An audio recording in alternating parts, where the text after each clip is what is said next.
The Yankees this week have signed a 17-year-old prospect originally from Cuba, now resides in the Dominican Republic, is 17 years old, projects to be a very good player. What's going on, guys? The King of 161st Street. I'm back with another video, and look, the Yankees right now have become Central American Prospect University. They have, in the 3 of the last 4 years, they have signed Jason Dominguez, Roderick Arias, and now Brandon Mayea. Brandon Mayea, the 17-year-old, he's a very fast player, projects to have pretty good defense, but really what stands out to scouts is his bat. He's got a very smooth swing that generates power just from how graceful he is. Think about a Robinson Cano type. His swing was very smooth through the plate.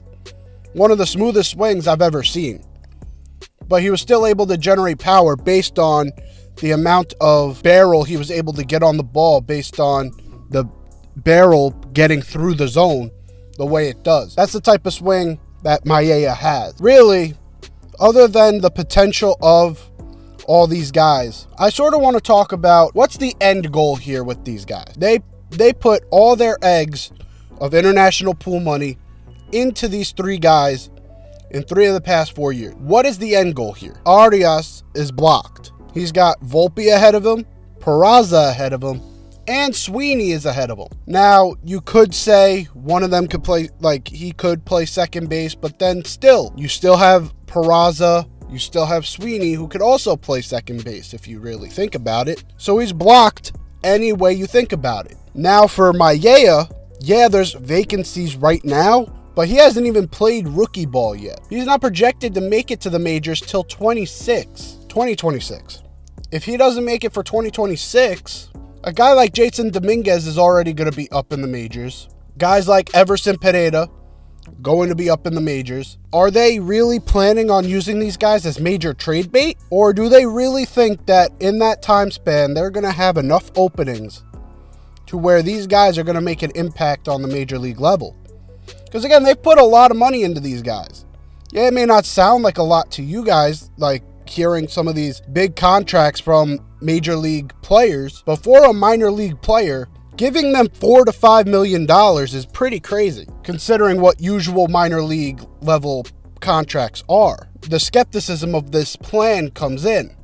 Look, I love these prospects and their potential, but I do need to know, what is the Yankees' plan here moving forward with these guys?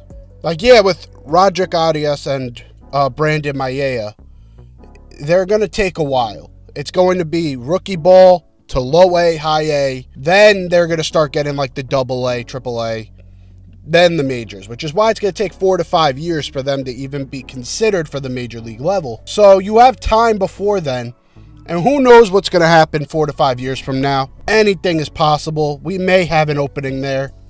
We don't know if we're going to re-sign Bader. We don't know what's going to happen with Dominguez or Pereira, whether they're going to pan out or not. For right now, it doesn't look like they're really going to have a vacant spot, because if Volpe works out, then their only hope of getting Arias to the majors at that point would be if Torres doesn't stay and Peraza doesn't work out, right? Because you would always assume a Peraza would play short, Volpe could play second, vice versa even. If one of them doesn't work out, now you have in 4 years this kid Arias in AAA. If he's tearing it up, he's ready to step in and fill that role. But again, that's all what ifs. But what if Peraza and Volpe work so well together, they become a new dynamic duo? And what if Dominguez turns out to be a fucking stud like he was projected to be when he was 16 years old? Yeah, there may be a spot in center or left at that point, because if Bader's not re-signed, you would move Dominguez to center in his natural position. There would be a spot in left for Mayea maybe. At that point, you're still going to have Pereira that you would try out. If Pereira doesn't work out, now you have a secondary plan. But this is also not saying that this is all projecting that the Yankees don't go out and sign anyone. So this is a very weird sort of rant here, but I'm just sort of confused on, are the Yankees looking for high-level prospects with huge potentials to put in trades, sort of set something up later on down the road to get a huge pitcher or to get a huge bat in the lineup 2 or 3 years down the line? Or do they really think that all these guys are going to make it to the major league level at some point?